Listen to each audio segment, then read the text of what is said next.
Monitor. Ya, tolong timer dan moderator diambil alih, saya mau sholat zuhur dulu ya. Siap. Assalamualaikum warahmatullahi wabarakatuh. Waalaikumsalam warahmatullahi wabarakatuh. Monggo Bang Zumah, ditanggapi Bang, 5 menit dari sekarang. Iya, berbicara mengenai historis, saya berpikir gini, Yesus itu nggak usah datang, dah selesai. Yesus itu tidak usah ada di dalam kitab saudara, pernah datang sebagai guru di tengah-tengah Bani Israel. Karena kenapa? Yesus nggak dianggap. Sementara Yesus menerangkan dari mulutnya sendiri, berkata pun itu harus dari Tuhan. Aku tidak berkata-kata dari diriku sendiri. Apa yang aku sampaikan adalah apa yang diperintahkan oleh Bapa untuk aku katakan dan aku sampaikan. Pertanyaannya, di mana di antara semua aspek firman yang diterima oleh Yesus yang menyinggung keberadaan Paulus, sang pelopor berdirinya ajaran pembatalan terhadap ketetapan Tuhan ini? Ketika saudara kita ini mengatakan dia tak bercacat, dia tidak memiliki kesalahan sedikit pun. Bung, saya katakan kepada saudara, bagaimana mungkin Anda bisa menemukan cacat dari Paulus sementara dia tidak diceritakan tentang kesehariannya? Tidak diceritakan seperti apa dia lahir setelah dia usia 1 tahun, 2 tahun, 3 tahun sampai sekian. Tidak diceritakan. Yang diceritakan itu adalah hal ketika dia bertemu dengan Tuhan, pengakuannya dia. Sedangkan ayahnya saja kita nggak tahu siapa, ibunya kita nggak tahu siapa, bagaimana perilaku kesehariannya. Tapi yang pasti kemudian dari dia, orang-orang Kristen memahami manusia bisa dia rubah menjadi Tuhan. Ini tidak ada lagi amoral yang lebih parah dari itu. Dia menyesatkan miliaran manusia. Itu bukan lagi sesuatu pelanggaran yang kecil. Itu pelanggaran yang lebih dahsyat daripada apa yang dilakukan iblis terhadap Adam di Taman Eden. Coba. Surat-suratnya dia membuat orang terhipnotis dengan kondisi Tuhan datang dibunuh manusia, bangkit menjadi Tuhan untuk menyelamatkan manusia. Ini ajaran-ajaran ini yang Anda anggap sebagai ajaran yang tidak melanggar norma-norma. Sementara ketika oknum yang dilantik menjadi Tuhan ini datang, sedikit pun dia tidak pernah bercerita tentang dirinya. Kenapa ajarannya kemudian laku keras? Karena Yesus sendiri menubuatkan bahwa dia akan menyesatkan banyak orang.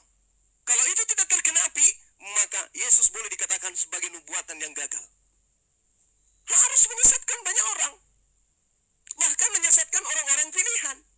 Nah, ketika Anda berbicara mengenai histori, tadi saya katakan, lepaskan Al-Quran. Tanyakan kepada Yesus, siapa Paulus ini? Adakah dia bercerita tentang Paulus? Atau Anda ingin mengatakan, oh Yesus ketika datang bisu. Yesus ketika datang hanya menggunakan bahasa isyarat. Tidak menggunakan firman dari mulutnya yang diterima dari Tuhannya. Itu boleh. Kami boleh mengaminkan apa yang Anda jamalkan. Ananias boleh menjadi pahlawan. Yosefus bisa menjadi pahlawan. Lalu Yesusnya kita kerangkeng, mulutnya kita jahit. Gitu. Yang bisa mengajarkan tentang kerasulan Paulus itu ya Yesus, bukan orang lain. Makanya Yesus mengatakan, waspada kepada orang Farisi, waspada kepada orang Saduki, waspada kepada ahli Taurat. Kenapa Anda nggak waspada kepada mereka? Malah berkongkol menerima pengajaran mereka untuk menobatkan Yesus yang sama sekali tidak pernah mengajarkan tentang Paulus. Siapa Paulus menurut Yesus? Sama dengan 0 pemberitaan. Lalu Yesus kemana? Sementara yang diajarkan oleh Yesus, Petrus yang harus menjadi pelanjut tongkat estafet jemaatnya, bukan Paulus. Tapi Petrus di catatan Paulus sendiri mengatakan di Galatia 2, Petrus diutus untuk orang-orang yang bersunat.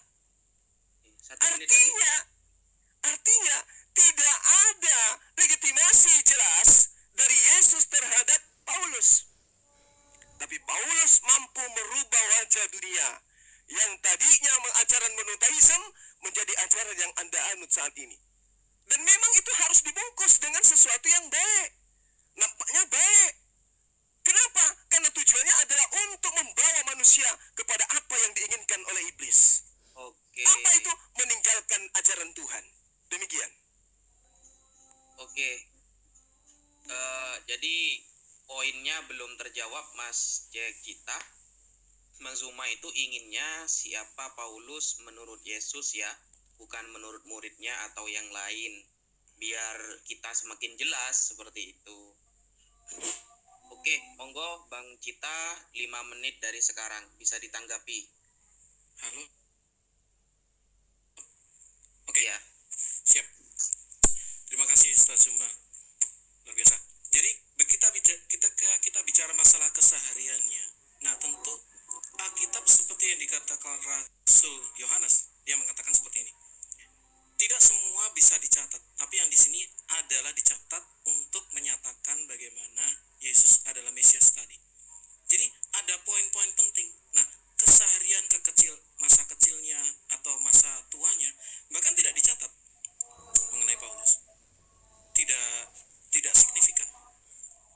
Jadi itu yang pertama ya. Kemudian ketika historis Yesus tidak usah datang, ini menurut saya tidak ada hubungannya ya. Kemudian bagaimana mengatakan manusia menjadi Tuhan? Perkataan Yesus sendiri mengatakan, kamu menyebut aku guru dan Tuhan, dan katamu itu tepat sebab akulah guru dan Tuhan. Ini tidak ada hubungannya dengan Paulus. Itu ada di Injil Yohanes. Apa kita tutup mata gitu? Nggak bisa. Jadi ada bukti juga yang mengatakan itu klaim Yesus. Nah, kalau kita mau bereksegesis, menarik makna keluar dari situ, maka kita harus konsisten dong. Kamu menyebut aku guru dan Tuhan loh, katamu tetap memang akulah guru dan Tuhan.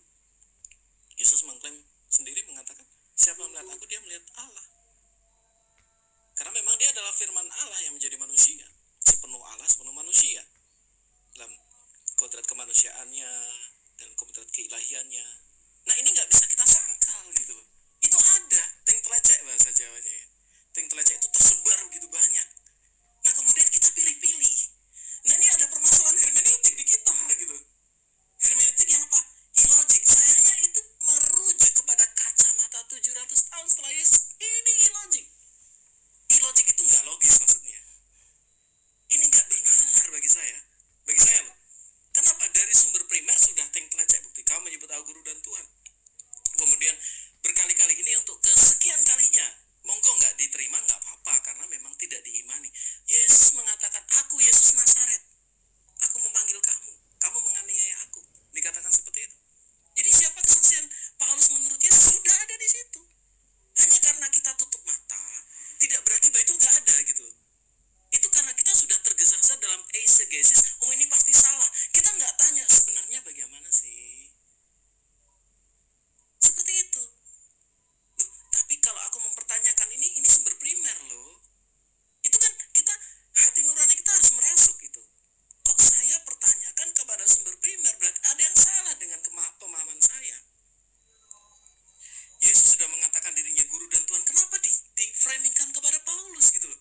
Injil Yohanes 13 itu nggak ada hubungannya dengan Paulus. Tetapi ini sudah, nah ini kita nggak bisa tutup mata, kecuali kita memang mau bereisegesis. Nah, kemudian dikatakan legitimasinya tidak ada. Sekali lagi, dia adalah salah satu dari 70 rasul, 70 murid. Kemudian ada Petrus mengatakan, Paulus seperti saudara kita. Paulus yang menulis berdasarkan hikmat yang dikurniakan kepadanya. Jadi nggak ada masalah. Baik, Ustaz. Jadi bantahan-bantahan tadi sudah dibantah secara tekstual. Secara tekstual ada gitu. Nggak bisa kita menutup mata kepada sesuatu yang sudah tekstual. Sayang gitu loh kita berilogik gitu. Ini kan upaya ilogik inilah yang mendorong kita untuk tutup mata, padahal ini sudah ada buktinya. Nah, seharusnya kita lepaskan ilogik kita, kemudian kita lepaskan eisegesis kita, dan mulai buka apa sih yang tertulis sesuai dengan sumber primer. Harusnya kita koreksi diri gitu. Oh, sumber saya bukan sumber primer. Ini nggak bisa dibantah. Sumber saya bukan sumber primer, bahkan dari seorang yang tidak pernah bertemu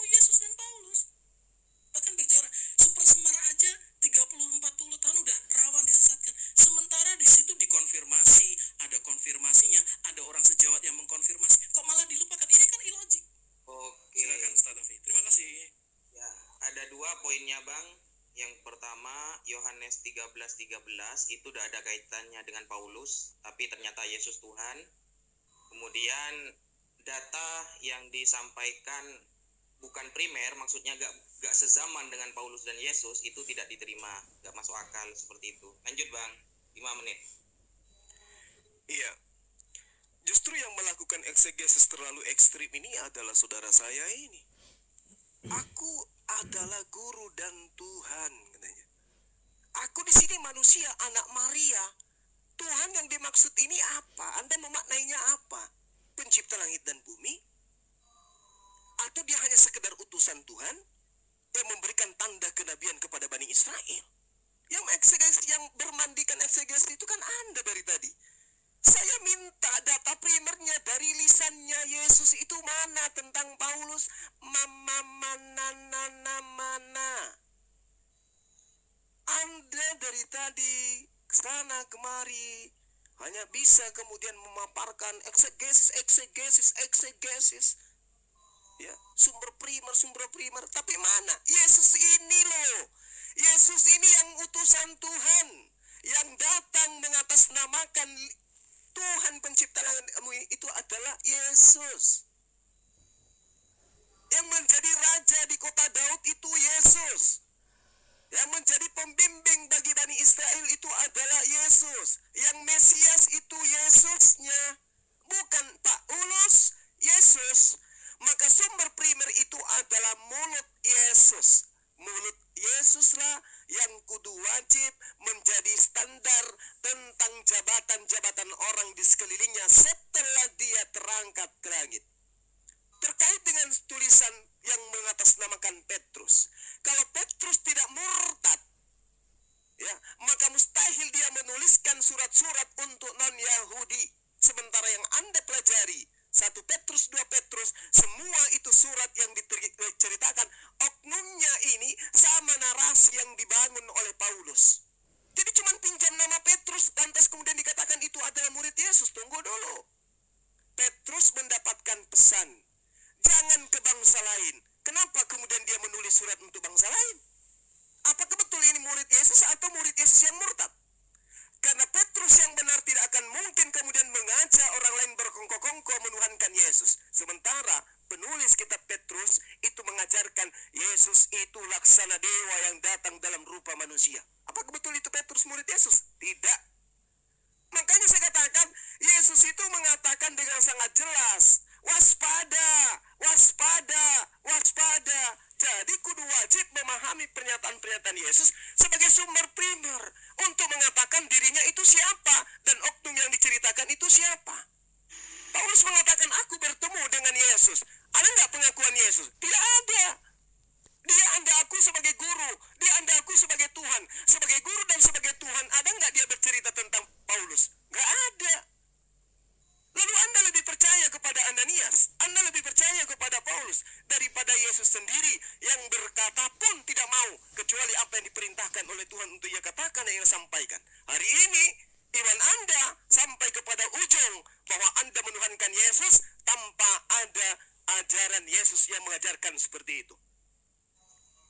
Jadi kalau berbicara mengenai eksegesis, Anda yang memasukkan narasi-narasi gereja masuk untuk mendudukkan Yesus ini sebagai Tuhan. Dengan ditopang Paulus ini adalah sebagai rasul. Lalu bagaimana dengan, saya katakan Yesus itu anggap aja nggak ada. Karena nggak ada artinya. Kenapa nggak ada artinya? Karena tidak dianggap.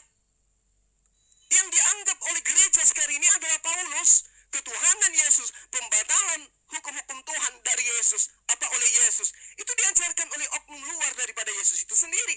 Sementara dari lisannya Yesus mengatakan, lebih mudah langit itu lenyap daripada setitik dari hukum Taurat itu batal. Ini kok justru kebalik. Lalu dari mana ajaran ini? Dari Paulus. Siapa Paulus menurut Yesus? Hening, sepi pemberitaan. Yang ada waspadalah kepada ahli Taurat, kepada orang Farisi. Tapi itu nggak dianggap. Kenapa? Karena kudu terlanjur cinta kepada Paulus. Yang kita minta ajaran Yesusnya mana tentang Paulus? Nggak ada. Silakan. Oke.